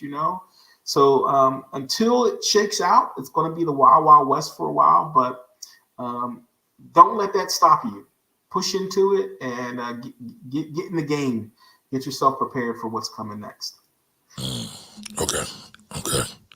Winston Open Originality.ai. There's a couple more out there, but they're about the best. All right. So basically, Hush Puppy's question is, what are we worrying about Skynet? Now, the reader his full question, excuse me. What are your thoughts on AI eventually coming back to bike creators in the future? Like, for example, everyone has been published something using AI will eventually have to pay future royalties. Yeah, and you kind of touched on that. Yeah, let me just close the loop on that. I've thought about this to some degree. If AI is able to produce the images and is able to scour the web to produce the images, I'm positive that they're going to be able to scour the web to find them too. Right, and source them. Yeah. So could there come a day? Now, here's what's beautiful about using ChatGPT is that they're worth $100 billion, $100 billion. And they have the ability to stave off any major lawsuits that are going to be coming. So there's going to be some reconciling of this. There may be a moratorium. We don't know, those of us who are kind of studying the trends on this. But what I would say is if you use Bing Creator or you use Midjourney or a company that does not say that they're going to provide protection for you, you are rolling the dice. So just be very careful about what it is. I'm not knocking anyone's hustle, but that's the only place that I would feel comfortable right now recommending that you could commercially use those images. So I just asked GPT a question. I saw Nasir was struggling with this, but he got it right. Right. How much is OpenAI worth? And OpenAI is the creator of ChatGPT. And it said it's worth $100 billion. Right. And they already raised, right. And they already raised $13 billion from Microsoft. And the overall stock is worth $86 billion. So Microsoft is going to be rolling in the dough as this thing goes on. Yeah, they have a board. They have multiple board seats, I think, right now. And if you remember everything that was happening with Sam Altman and all that, it was Microsoft that really weighed in to get it resolved and change the board seats and such. So Microsoft is heavily invested in OpenAI, and I anticipate, I could be wrong, I anticipate them buying OpenAI at some point. I don't know why they haven't already. I think they want to leave it, on its own for a season. But as they see that number grow, They I have a mean, weird structure, though. They're yeah, nonprofit with some other stuff, so I think that might be part of the problem too. yeah. But yeah, Microsoft is definitely, They're a major player. yeah. And Elon was an investor at 1.2. I don't know what happened to him. Well, he wanted to build his own. Okay. All right. So Dr. Chastity says, how do you like Opus AI Pro? And do you recommend any similar product? Uh, for long form videos, in video is one that we recommended a little bit earlier. That's one. CapCut is only like $10 a month. That's another one that I would consider using. Let me give you one that I use. This is my preferred one. It's called Vizard, Vizard, Vizard. I think Hold it's on, hold on, vizard.com. hold on. V-V-A-I-R-D. Vizard, Vizard. And they allow captions. What I love about Vizard is you can take your long form video and it will actually sniff out your AI clips, caption them, put the heading on it, and it'll turn it into story. Like you can determine whether you want these to be 30-second clips, minute clips. So you can use the long form, or you can use short form, or you can break up your clips. It'll take out all of your ums, ahs, pauses, and such, and make it look really clean and neat. And sometimes when they do it, it can be a little choppy. They just seem like they have a very seamless way of doing that. Just one that I use. I don't really like using. I don't like recommending anything, but yeah, Vizard is like what I would go. I think it's about $20 or $30 a month. I have way too many subscriptions right now, but Vizard, um, Vizard and video, and then CapCut are like the go-to right now. Well, I'm going to do a little But experiment, Opus, right?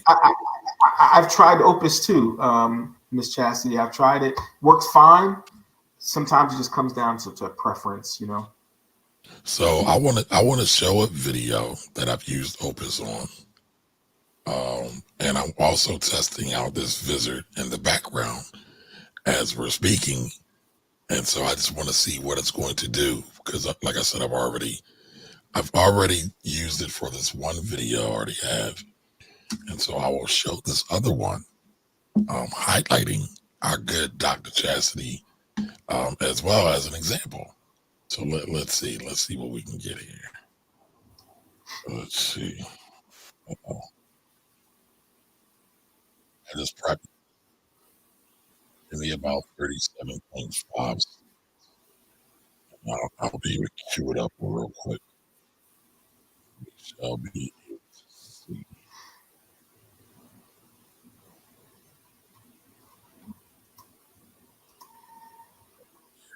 Let's share the screen, and everybody can tell us what they think.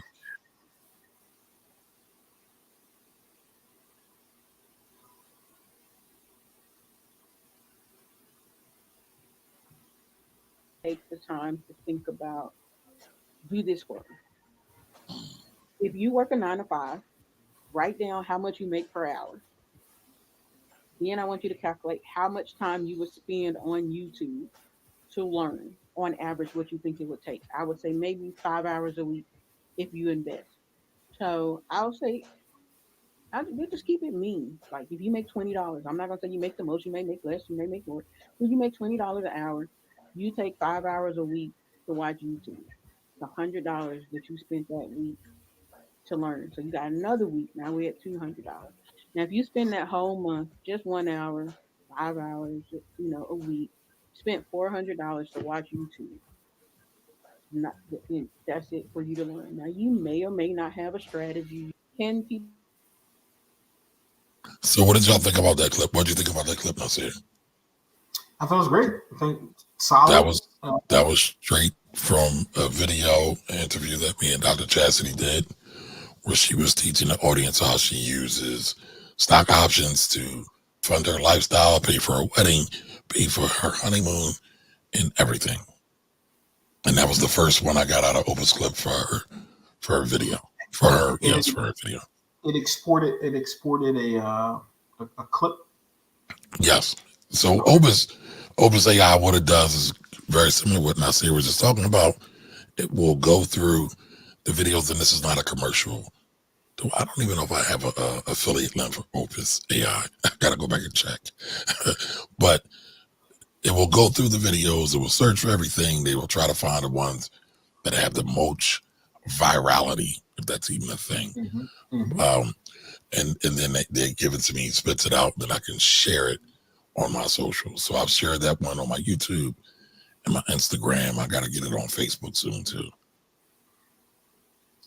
Yeah, what I personally like about Vizard is, and I'm sharing a quick link here as well for Vizard. Is with Vizard, it will, and I don't know, probably Opus does. A lot of them are copying what each other can do, but it will give me. It would also give me the social media post to put the post with it. So it's transcribing it. It's giving me social media. It's giving me the exported version of it.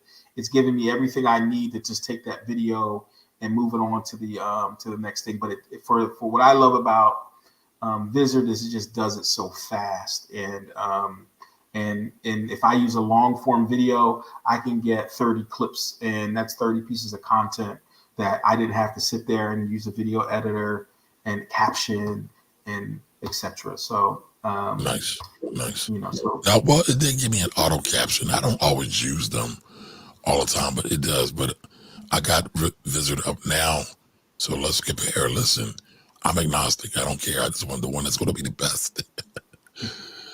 So let's see here. All right, so Nasir did this one for the Philadelphia College Prep Roundtable, and if I know that name, I think that's a buddy of ours. College Prep Roundtable has done is really made that concept of accessibility real. People talk that talk, but they don't walk that walk. College Prep Roundtable walks the walk.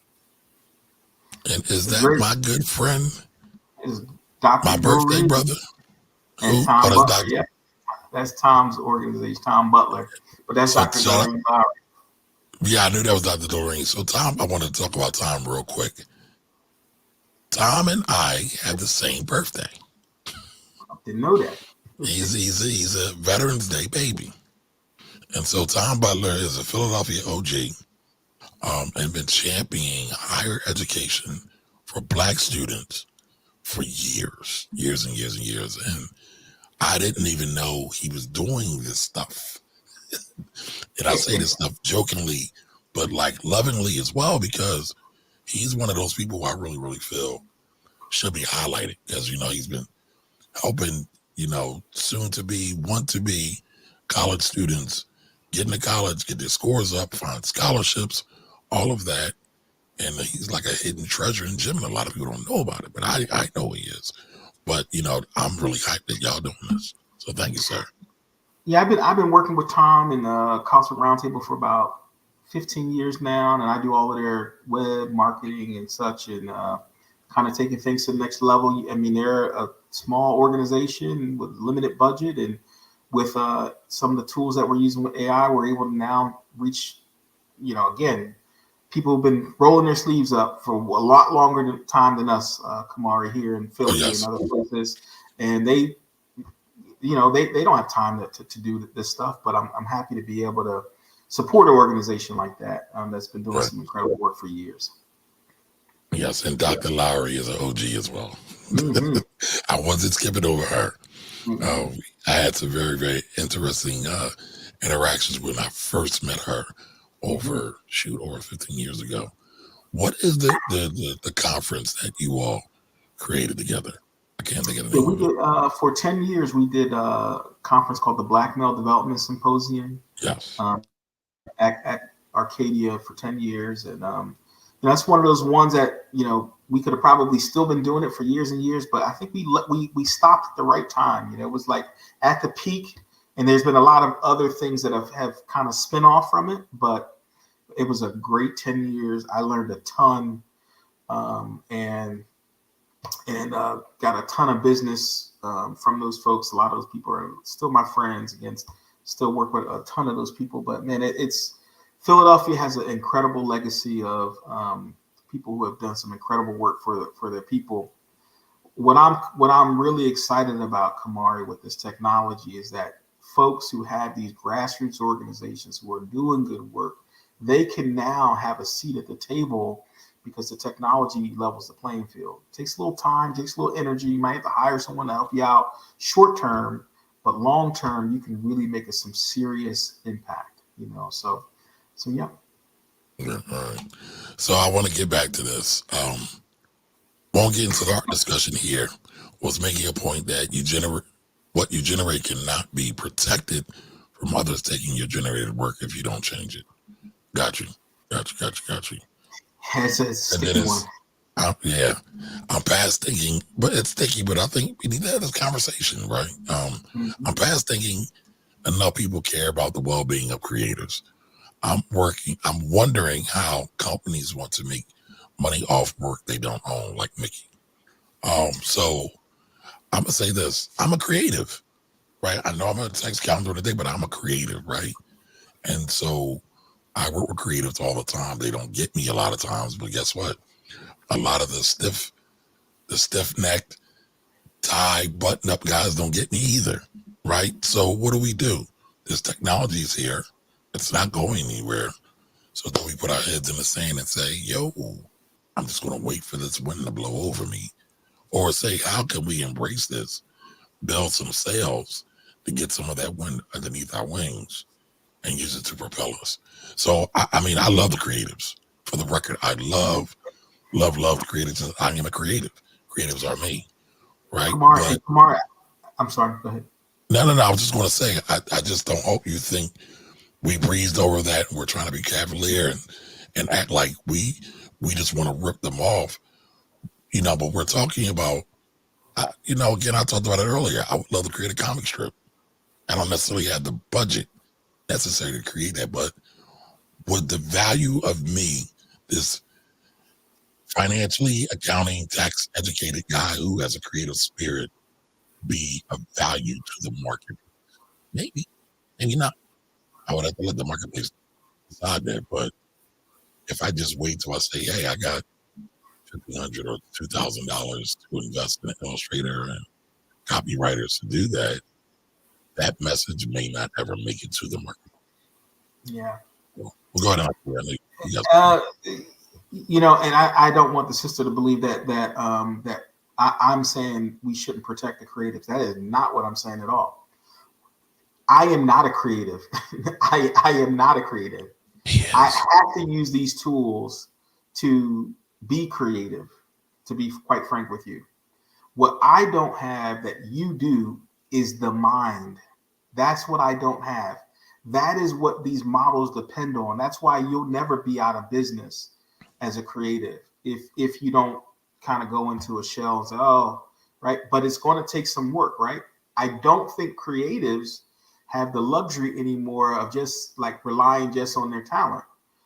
I think that maybe the critique of creatives is that maybe they're not as diligent on their business acumen and their, like they want to just sit in a creative space all the time. And they don't want to study, the business side of being creative and how to put proposals together and how to leverage their expertise. And so what these technologies allow you to do is it allows you to learn those other aspects of the creative business, if you will, so that you can be in a greater space. So things like creating a course on how to create comic strips, how to create or how to prompt these engines to get better results. I can prompt them good enough to get something that's kind of cool. But when I see what creatives are doing with these engines, it's absolutely mind-boggling. What I see coming, we're going to move very quickly from text to image to text to video. And some of the videos that I'm now seeing, and with you all's minds, like mine, it's astonishing. What I would caution creatives in doing in this space is saying, look at what these folks are doing. You should work to protect yourself 100%. You need to be paid what you're worth. But you should also be looking for ways to leverage this brilliant brain that God has given you to take what you're doing to the absolute next best level and then begin to fortify what it is that you do with social, with your marketing, and all of these other elements that you may have been able to neglect in the past, that now in this market, if you were a really talented graphic designer, people would come find you. Now, if you don't have a social presence, no one knows you. So you have to have a social presence now. But how do you get your content up in a way? Because you just want to sit and create. How do you automate your social in a way where people can see what it is that you do, so you can cut through the noise? So those are things that this technology is going to help a creative person in doing. So yeah, hopefully you didn't feel like we're glossing over. It's a tricky time. Protect yourselves. Continue to watermark. And Congress could say, hey, we're gonna do a class action lawsuit, and these folks need to be compensated. That could be very well true, 100%. And if you're able to create it, they'll be able to find it. And so, Gotcha. Cecilia also said, if you don't own it, others will copy even more than they do this now, like Stanley. yeah. All right. So Ann said, my bad, I dipped. No, we talked about it. It's in video. Nasir told us. Yeah. All right. And Donnie says lawsuits are being filed by publishers now. Yep. So paid version will provide protection of illustrations being commercially used. Got it. Thanks. No problem. Yes. Listen. Great point there.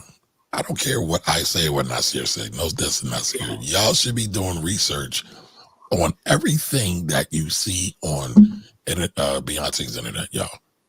Don't take my word for it. Don't take Nasir's word for it, right? We are fallible. We are men. We have great intentions, right? I won't fight and defend it all day long. However, we might get something wrong. So, our goal, my intention is always to kind of help guide to the next level of whatever thing it is. Yes. All right. For the record, I did mean it as an opinion of, okay. All right. Right. No, Yeah. Yes. I got that sense of that. That's what you're saying, sister. I got that sense. But you brought up this is a great conversation. I'm telling you, I'm having this conversation a couple times a week online, that there's this tension in the marketplace. And so it's there. It's a conversation we have to have. And, but no, it's not just images. It's written. It's words. It's a lot of things. All types of content. It's all types of content that people are creating. Right. Who owns it? Who can use it? Code. Right. Yeah. Yep. And so, for the record, you didn't hijack our thread. You've been here with me enough to know that I actually like to go into the deep things. I don't like being super superficial. I like to go a little bit deeper, and I'm glad you posed that. Again, echoing what Nasir said, because this is a question that's what's on people's minds. So, my goal is hopefully that we can get, a better understanding and a better way of going about a thing, thinking about a thing, executing on a thing. So, all right, let's see. And I know there was another question that somebody had, right, Angela? I don't want to miss that one, right? So Angela says, how can this assist me as a licensed insurance and annuity agent, independent Mary Kay consultant, and boutique owner? I know that's a lot. It's a lot. Yeah. How about we're going to pick one? Yeah. Go ahead, Alcir. What I would say is everyone is starving for leads right now. Like as always, any business is looking for leads. The ability to be able to go online, or now that ChatGPT can, and I would have you consider also using Copilot, which seems to do a little bit better job of this, is actually go online and find quality leads where you don't have to go and scrape pages and do all the same stuff we used to do. I show in my presentation to folks, and actually I actually offer a free presentation if anyone wants to take me up on it.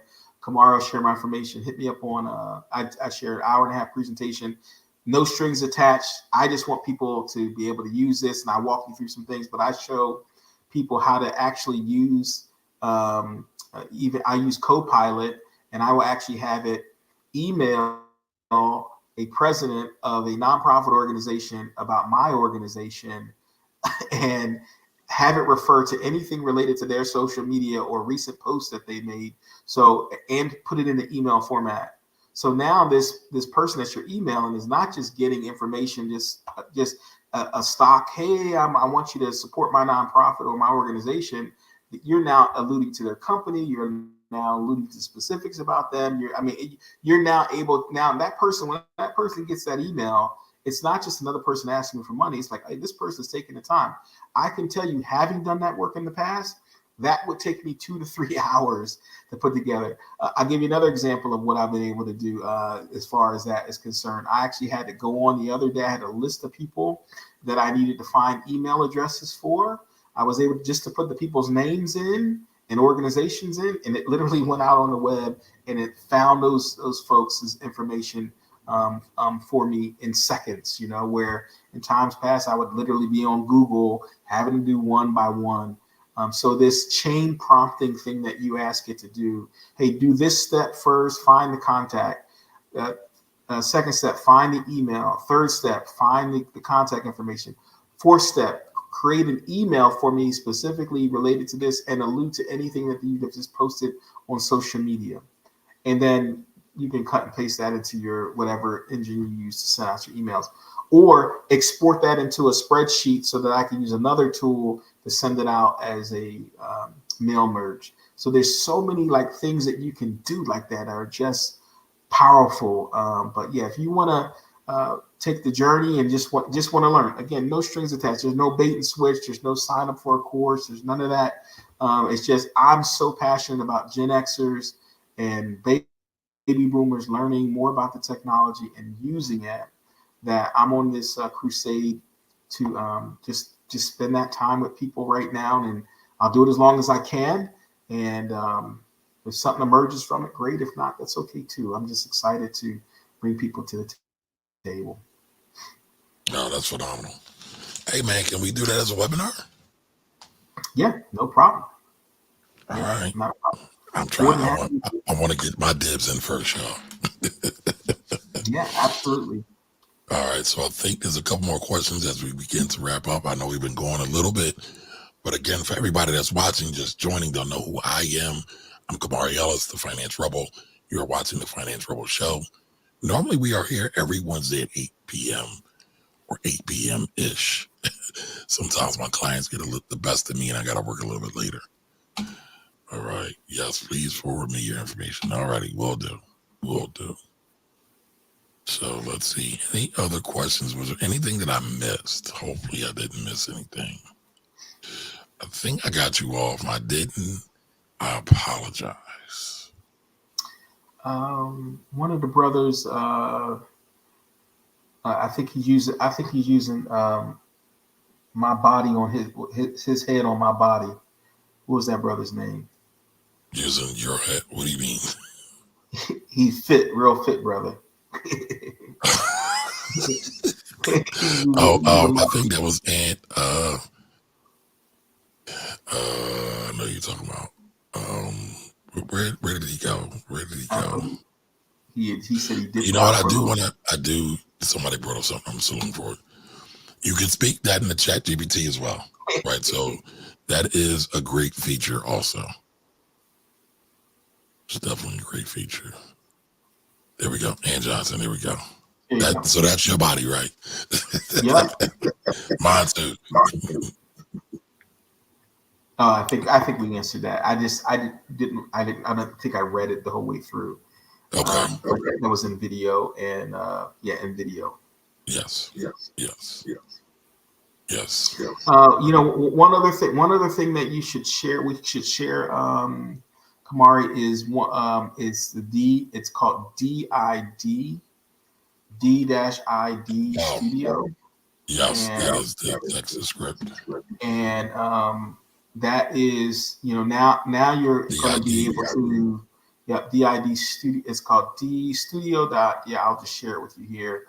You'll be able to take your headshot, record your audio, and now you can have a talking. Now, listen, it's not seamless. It's not like perfect, but I can tell you what I need for potential from what I need from for potential clients is I just need you to suspend, just capture attention for 30 more seconds, where you know they're like, oh man, that's kind of cool, you know, and then the content will speak for itself. But these little tools, but this is a software that you can use where you can have your face, on record your face, and it will actually create a whole script, and it actually will speak as if it's coming from you. And so it's kind of a nice little thing. And maybe we can end on one of those. I can share one of those with you. This is me. You got one you already did?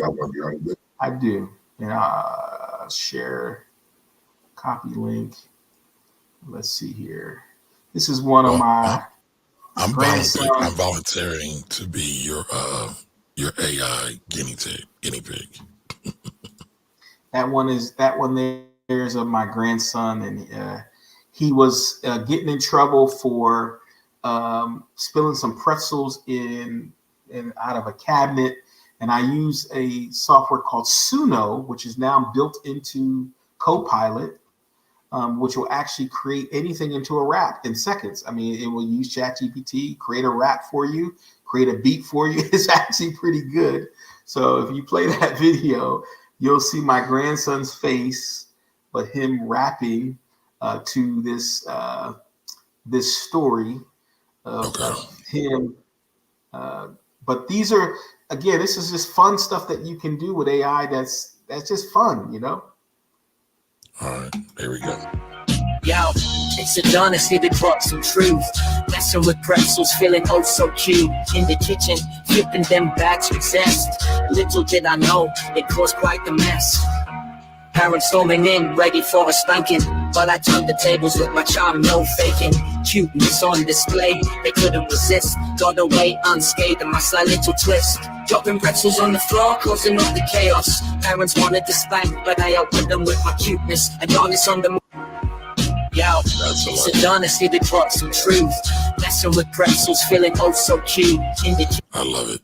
So, you know, these are little things you can do just for fun, you know, and, you know, people will upload pictures of their dog and rap it, and, you know, so I just saw that DID, there's some connection with Canva as well. Canva is coming on strong, and they've got a huge AI investment going on right now. And so there's some tools out here that make the average business owner dangerous right now. But Suno was the software that I said will create the raps, or even not just raps, any style of music.